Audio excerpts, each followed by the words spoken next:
Welcome back, class 10th. Subject biology and the chapter is life process. Means all the process which take place in the living beings class. We have completed digestion. And now today the turn for the respiration. अब हम बात respiration की करते हैं बच्चों smaller classes में. Junior section में आपने पढ़ रखा है respiration generally intake of oxygen and exhale of carbon dioxide. But now there is a difference. First you should breathing and respiration. These both are two different process. This is external process and the respiration is internal process. Breathing, intake of oxygen and exhale of carbon dioxide is termed as breathing. Simply through the nostril we are taking oxygen और हमने carbon dioxide gas बाहर निकाल दी. This is breathing. But nostril से जैसे ही oxygen अंदर गई, going to all the parts of the body, lungs ने भेजा बाकी parts में, collecting the carbon dioxide from the tissues, और after collecting it is coming out. ठीक है? This process is termed as respiration. Respiration क्या है, क्यों होता है, कैसे होता है, क्या रिक्वायरमेंट है इसकी. तो अगर हम इसके बारे में बात करें बच्चों तो respiration this is a chemical process. इसको हम कहते हैं cellular respiration. This is termed as cellular respiration. Cellular respiration सबसे पहली चीज डाइजेशन में हमारे फूड का जो डाइजेशन होता है उसमें कॉम्प्लेक्स मॉलिक्यूल कन्वर्ट होते हैं सिंपलर मॉलिक्यूल में. After that the end product, that one product is glucose, that is very useful for the body. उसको हम दो तरीकों से यूज करते हैं. Number one to give energy और number two repair of the cell. Energy किस तरह से हमें मिलती है, एनर्जी मिलने का प्रोसीजर है अलग. यहाँ पर जो हमारा ग्लूकोज मॉलिक्यूल है ये पहले ब्रेक होता है किसमें, पाइरुवेट में कन्वर्ट होता है और उसके बाद वो प्रोसेस आगे कैरी ऑन होती है. बाकी हमें पता है whatever we are taking from the digestion nutrients and all, we all are using that one in the repairing of the cell. So that is the important part of the respiration. Now I am talking to you that we are using the glucose. That is the important part after digestion. So first we will start from the glucose. Glucose, this is of 6 carbon. First it will convert into pyruvate.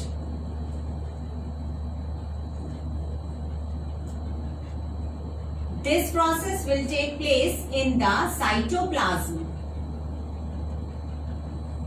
और glucose से pyruvate के conversion में there is no need of any enzyme. Generally जो हमने digestion में पढ़ रखा था कि किसी भी चीज के कन्वर्ट होने में requirement of enzyme is there, but here there is no need for any enzyme. अब pyruvate this is of 3 carbon.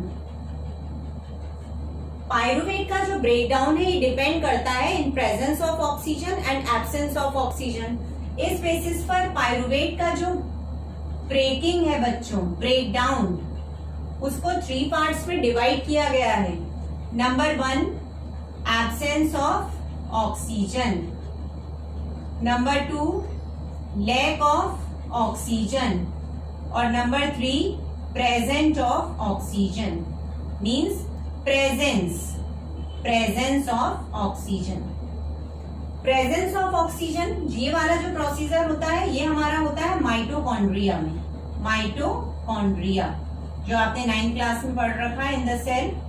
This is the power house of the cell. ठीक है. Absence of oxygen means oxygen है ही नहीं, it take place in the yeast. Next हमारा आता है lack of oxygen, it takes place in the muscle cell.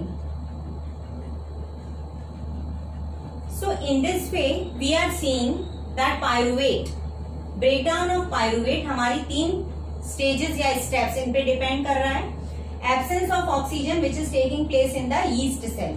और यहाँ पर जो ब्रेकडाउन हो रहा है इसके जो प्रोडक्ट होंगे क्लास, वो प्रोडक्ट होंगे ethanol, carbon dioxide, energy. Second step है lack of oxygen in muscle cell, ये होगा हमारा lactic acid plus energy and presence of oxygen, carbon dioxide, water and energy. अब यहां हमने क्या देखा, absence of oxygen in the yeast, fermentation की प्रोसेस होती है, कार्बन डाइऑक्साइड इवॉल्व होता है बच्चों, और यहाँ पर जो केमिकल प्रोडक्ट बनता है दैट इज इथेनॉल, और साथ में एनर्जी रिलीज हो रही है। Second one lack of oxygen that is muscle cell, ये आपने अपने फिर वही जूनियर सेक्शन में पढ़ रखा होगा कि जब हम बहुत ज्यादा वर्क कर लेते हैं जो हमारे डेली रूटीन से हटके होता है तो हमारे मसल्स में क्रैम्प, दर्द स्टार्ट हो जाता है, that is due to the deposition of lactic acid. हमारे मसल्स में किसका डेपोजिशन होता है, लैक्टिक एसिड का, ठीक है। तो it is taking place when we are not getting the proper amount of oxygen, it means insufficient amount of oxygen. The third one is presence of oxygen, तो carbon dioxide excel करते ही करते हैं, water vapours निकलती हैं and energy. तो these are the three main parts for. अब ये क्वेश्चन 3 मार्क्स का आता है जनरली, कैसे आता है, right the 3 steps which take place in the breakdown of glucose. तो from the glucose to pyruvate, pyruvate to absence of oxygen, ethanol बनेगा, pyruvate lack of oxygen, lactic acid बनेगा, and in presence of oxygen carbon dioxide, water and energy. So this is very important question class, remember this thing, okay?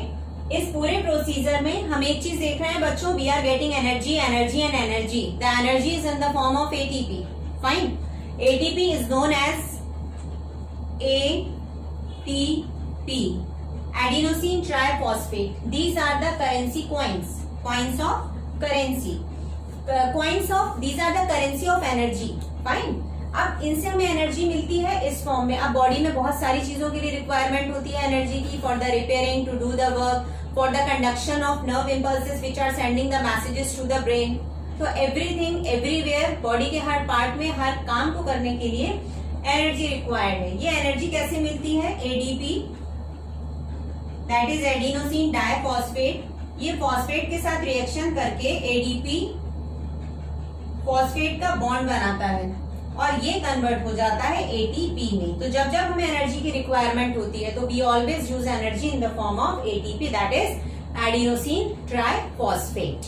This ATP is present in the endothermic reaction, ये कैसी reaction में participate करता है, fixed point energy देता है और endothermic reaction यहाँ पर ये शो करता है। अब हम बात करते हैं रेस्पिरेशन इन प्लांट्स।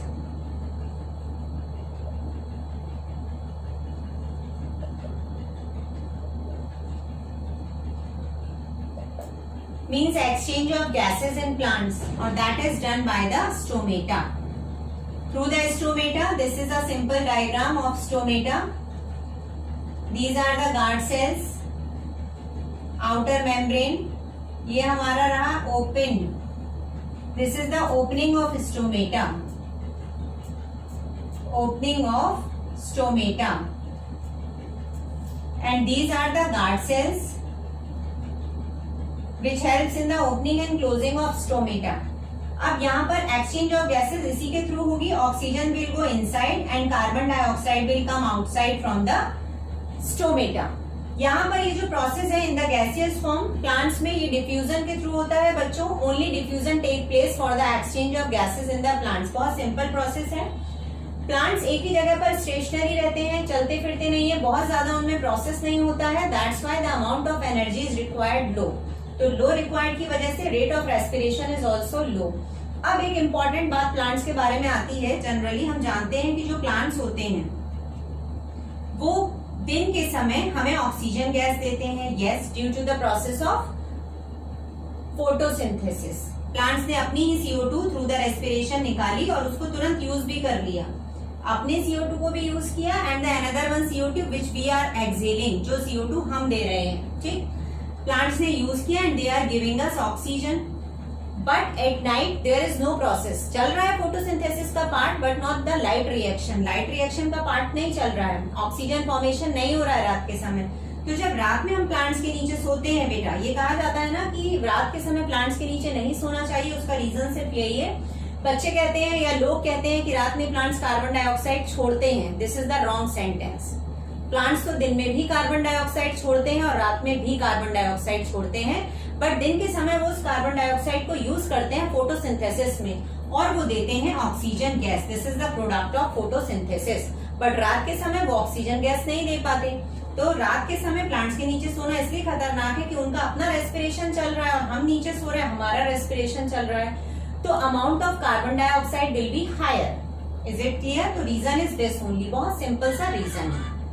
अभी अभी हमने बच्चों बात करी थी ग्लूकोज से पायरुवेट, पायरुवेट से हमारी 3 स्टेप बने थे। उस 3 स्टेप में एक में हमने ऑक्सीजन यूज की थी, एक में लैक ऑफ ऑक्सीजन थी और एक में हमारा ऑक्सीजन बिल्कुल यूज नहीं हो रहा था।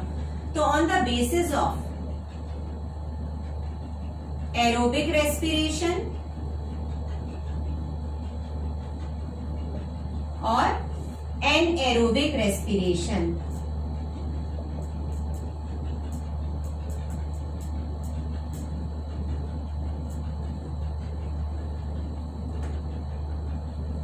Aerobic respiration, anaerobic.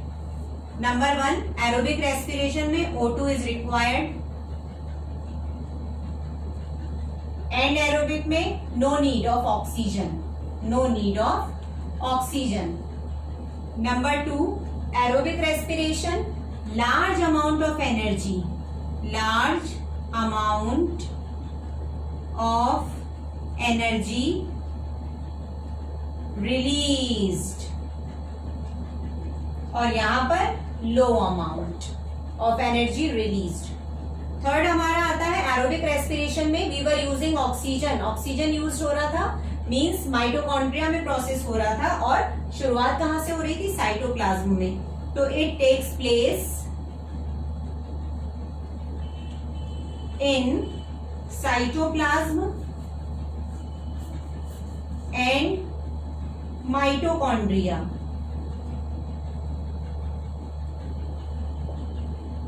And here, यहां पर साइटोप्लाज्म में तो प्रोसेस हुआ बट माइटोकॉन्ड्रिया में नहीं होगा बिकॉज ऑक्सीजन नहीं है, तो it take place only in the cytoplasm. और फोर्थ हमारा पॉइंट आता है, यहां पर हमारा जो एंड प्रोडक्ट बना था बच्चों, हमारा इसमें एंड प्रोडक्ट क्या बना था? Carbon dioxide, water and energy. Means end products are end products CO2 and water. Fine. और यहां पर हमारा एंड प्रोडक्ट क्या बना था? अगर लैक ऑफ ऑक्सीजन हो रही है तो लैक ऑफ ऑक्सीजन में था हमारा lactic acid. Products are lactic acid and ethanol. तो these are the 4 differences between aerobic and anaerobic respiration. This is of 2 mark question in your board examination. Learn this one in a very proper manner. और generally ये question जब 5 marks का बन के आता है तो कैसे आता है? Right the breakdown of glucose. जहां मैंने आपको वो 3 पार्ट वाली इक्वेशन बनाई थी वो आपको एज इट इज बना देनी है, दैट इज ऑफ 3 मार्क्स। और उसी के साथ 2 मार्क्स का ऐड होकर कैसे आएगा? Right 4 differences between aerobic and anaerobic respiration. Fine. Respiration की बात जब हम कर ही रहे हैं तो we should start from the small organism. Small organism means पहले हम बात करते हैं एक्वेटिक ऑर्गेनिज्म की और फिर उनके साथ बात करते हैं टेरेस्ट्रियल ऑर्गेनिज्म की।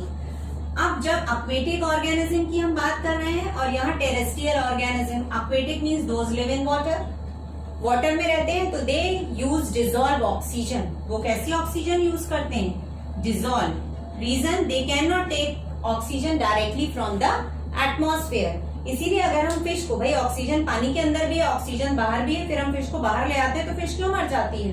Because can not take directly oxygen from the atmosphere, it required the dissolve. और जो पानी में घुली हुई ऑक्सीजन है can be taken by the aquatic organism. And terrestrial organism ये लेते हैं directly from the environment in the form of gases. अब दूसरी बात, ये डिजोल्व ऑक्सीजन है तो इनको जो अमाउंट मिलता है जो माउथ के थ्रू लेते हैं वो बहुत लेस अमाउंट होता है, जिसकी वजह से उन्हें रेस्पिरेशन बार बार करना पड़ता है। But we do the respiration at proper time of interval. हम सांस ले रहे हैं, ऐसा पता नहीं चल रहा कि हम सांस ले रहे हैं कि बार बार we are doing like this. No, simply we are taking the oxygen and just exhaling the carbon dioxide. तो हमारा जो अमाउंट है एक बार में जाता है वो बहुत ज्यादा होता है। Second very important thing, there is a great difference. हमारे पास बच्चों, अब हम प्लांट से कंपैरिजन कर रहे हैं, ठीक है। प्लांट से मैं क्या कंपैरिजन कर रही हूँ, we have a substrate that is haemoglobin. ये जो हमारा हीमोग्लोबिन है, इसमें ऑक्सीजन एफिनिटी बहुत ज्यादा होती है। ये बहुत सारी ऑक्सीजन को लेके पूरी बॉडी में पहुंचाने का काम करता है। अगर हमारी बॉडी में हीमोग्लोबिन ना होता तो शायद हमारे पैर से हमारे सिर तक पहुंचने में 3-3 साल लग जाते एक मॉलिक्यूल को, ठीक है। तो डिफ्यूजन प्लांट्स में हो रहा है, उनके पास कोई सबस्ट्रेट नहीं है, कोई पिगमेंट नहीं है, बट वी हैव। तो दिस इज द बेनिफिट और the basic difference in the respiration. Now aquatic organism and the terrestrial organism also has done. Now the time for the respiration in human beings. This is a simple diagram of human respiratory system. Human respiratory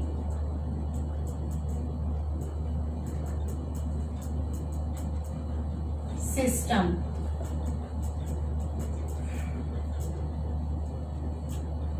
human respiratory system.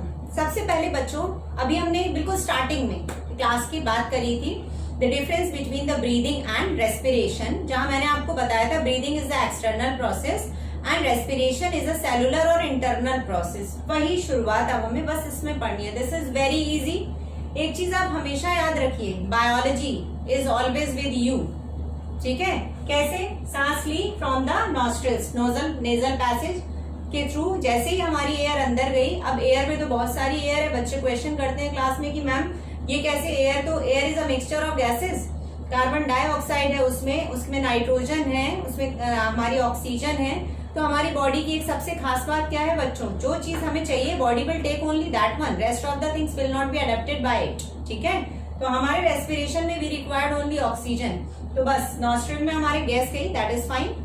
उसके बाद जैसे ही वो nasal passage के अंदर entry लेगी, mucus is there, number 1। Mucus में क्या होता है, डस्ट पार्टिकल ट्रैप हो जाते हैं, स्टिक हो जाते हैं, चिपक जाते हैं। हेयर आर देयर, ठीक है। वहां पर रेशे होते हैं छोटे छोटे से बालों के, जो डस्ट मॉलिक्यूल्स को ट्रैप कर लेते हैं। नेजल पैसेज, यहां से अब अंदर पहुंचने के बाद फ्रॉम द फैरिंग्स एंड लैरिंग्स, यहां से होती हुई जब ये ट्रैकिया में आप देख रहे हैं रिंग ऑफ कार्टिलेज बने हुए हैं। ये जो रिंग्स बने हुए हैं, इनका मेन फंक्शन क्या है, ये कोलैप्स नहीं होने देते एयर को, कि अचानक से एयर गई तो ऐसा ना हो कि एकदम से कोई प्रॉब्लम क्रिएट हो जाए, इस कोलैप्स होने को रोकती है। ये आगे बढ़ा, आगे बढ़ने के साथ ये हमारी ब्रांचेस जैसी दिख रही हैं। ये 2 हमारे लंग्स हो गए, लंग्स में ये ब्रोंकाई में पहुंची, ब्रोंकाई से होती हुई now it is going to the alveolar sac. और alveolar sac is the smallest unit, these are the balloon like structure, और इनके ऊपर नेटवर्क होता है ब्लड कैपिलरीज का। हमने डाइजेशन में पढ़ा था बच्चों, स्मॉल इंटेस्टाइन में माइक्रोविलाई प्रेजेंट थे which increases the surface area for digestion. Here alveolar sac which increases the surface area for the absorption of oxygen. इतना ज्यादा नेटवर्क होता है बिल्कुल थिन कैपिलरीज का, किसका, ब्लड वेसल्स की, जो बहुत ज्यादा अमाउंट ऑफ ऑक्सीजन यहाँ पर क्या करता है, ट्रैप करता है। इट मीन्स अगर आपसे ये पूछा जाए कि which part of the lungs helps in the absorb most part of the oxygen, तो यहाँ पर हमारा आंसर होगा एल्वियोलर सैक और alveoli. You can write also this one. अब यहाँ पर इन्होंने ट्रैप किया, ट्रैप करने के बाद now sending all parts of the body. देखिए बच्चों, यहाँ पर मैंने हार्ट बनाया एक छोटा सा, एक्चुअली पूरी बॉडी का सिस्टम एक कोऑर्डिनेशन के थ्रू चलता है, ठीक है। तो ये हम सर्कुलेशन में पढ़ेंगे अभी, सर्कुलेटरी सिस्टम में किस तरह से यहाँ ऑक्सीजन जा रहा है, oxygenated blood is going to all parts of the body. तो यहाँ से ब्लड हम अभी हार्ट वाले पोर्शन को रोक देते हैं, सीधा ब्लड हमारा बॉडी पार्ट्स में जा रहा है। हार्ट के थ्रू कैसे जा रहा है, we will study in the circulation. Body parts में गया, पूरी बॉडी में अब हमारा पिगमेंट क्या है, आरबीसीज में प्रेजेंट है हीमोग्लोबिन। हीमोग्लोबिन के पास अभी मैंने आपको बताया ग्रेट एफिशिएंसी है ऑक्सीजन के साथ कंबाइन होने की। ये हमारा बहुत सिंपल सा oxygen is joining with hemoglobin making oxyhemoglobin, that is HbO2। HbO2 अब ये कहाँ पहुंचा, बॉडी पार्ट्स में, सारे सेल्स में पहुंचा, फिर से ब्रेक हुआ Hb+O2 में, ठीक है। इसको हम ऐसे की जगह यहाँ ये दिखाते हैं, ये लीजिए, यहाँ Hb+O2 ब्रेक हो गया। ऑक्सीजन पूरे बॉडी पार्ट्स में, सेल्स में, टिश्यूज में, जहां जहां रिक्वायरमेंट है चली गई। Now the Hb haemoglobin again free, इसने क्या किया, वहां जितना कार्बन डाइऑक्साइड था, now it will take that one, और अब ये बन गया HbCO2। फिर ये बाहर आया नॉस्ट्रिल्स के थ्रू, और अब हमारा ऐसा तो नहीं है कि व्हेन वी आर एक्सहेलिंग तो हमारा ब्लड भी निकलना स्टार्ट हो गया। नो, ब्लड कैपिलरीज के अंदर ब्लड सेफ है। Now it will just remove the Hb plus CO2, और ये CO2 बॉडी से आउट हो जाएगा और हीमोग्लोबिन एज इट इज अपने काम पे वापस लग जाएगा। ठीक है, तो in this way cellular respiration is going to be complete inside the body. यहाँ पर आता क्या है, generally draw neat and clean diagram of human respiratory system. बहुत इजी है, देखने में टिपिकल लग रहा है आपको। Nasal passage, nose, mouth cavity बना देनी है, और यहाँ फेरिंक्स लेरिंक्स के नीचे कोलैप्सिंग रिंग्स बना देने हैं। ये देखिए एल्वियोलर सैक, फाइनली ये दिखाना है आपको जरूर से, और 2 लंग्स और नीचे डायफ्राम है। फंक्शन होता कैसे है, जब हम सांस लेते, ब्रीदिंग ली हमने, और लेने के बाद लंग्स में हमारे अच्छा खासा अमाउंट ऑफ एयर चला गया। एक चीज बच्चों और, सांस लेने और सांस छोड़ने के बीच में, हमारे लंग्स के बीच में एक अमाउंट ऑफ ऑक्सीजन हमेशा प्रेजेंट रहता है। ऐसा नहीं है कि सांस लेने और छोड़ने के बीच में जरा सी देर हुई तो तुरंत डेथ हो गई। No, because a residual volume, एक अमाउंट हमेशा ऑक्सीजन का प्रेजेंट रहता है, जो हमारे इस पूरे सर्किल को कंप्लीट होने में हेल्प करता है। तो ये था हमारा complete human respiratory system. Human respiratory system खत्म होने के साथ one more thing I want to discuss with you. अभी मैंने आपको बताया बच्चों कि यहाँ पर जो हीमोग्लोबिन है हमारा ऑक्सीजन के साथ कंबाइन होता है, ठीक है, और एक कंपाउंड बनाता है दैट इज HbO2। ऑक्सीजन निकली, और ये प्रोसेस मैंने अभी आपको बताया है। बट एक क्वेश्चन यहाँ पर अराइज होता है in case of carbon monoxide. जब कार्बन मोनोऑक्साइड पर्सन ले लेता है, इनहेल कर लेता है किसी वजह से, तो वहां पर धीरे धीरे अमाउंट ऑफ हीमोग्लोबिन के जो नंबर ऑफ मॉलिक्यूल्स है वो कम होने लगते हैं और पर्सन की डेथ हो सकती है। उसके पीछे का रीजन क्या है कि जो हमारा कार्बन मोनोऑक्साइड है, दिस इज CO, जब ये Hb के साथ मिलता है तो ये एक परमानेंट कंपाउंड बना लेता है। मतलब अब ये इसके साथ जुड़ गया, Hb को ये अलग नहीं कर सकता। इन सारे केसेस में ये परमानेंट कंपाउंड नहीं थे, Hb फिर से सेपरेट हो रहा था, बार बार जा रहा था और अपना फंक्शन कर रहा था। बट कार्बन मोनोऑक्साइड के केस में ये नहीं हो पा रहा। जब ये नहीं हो पा रहा है तो जितने मॉलिक्यूल ऑफ कार्बन मोनोऑक्साइड हमारे अंदर जाएंगे वो उतने ही हमारे Hb को, यानी उतने ही हीमोग्लोबिन को क्या कर देंगे, इनएक्टिव। और इनएक्टिव जब करते चले जाएंगे तो धीरे धीरे नंबर ऑफ हीमोग्लोबिन बॉडी में कम होगा, और जब कम होगा तो हम ऑक्सीजन नहीं ले पाएंगे। दम घुटने से या प्रॉपर सांस न आने से इंसान की डेथ हो सकती है। तो ये बहुत इंपॉर्टेंट है कि कार्बन डाइऑक्साइड लेने से तो डेथ नहीं हो रही है, बट कार्बन मोनोऑक्साइड की वजह से डेथ हो रही है। What is the reason behind it? तो this is the reason behind it. Thank you class. Remember and just prepare all these things in a very proper manner. Thanks.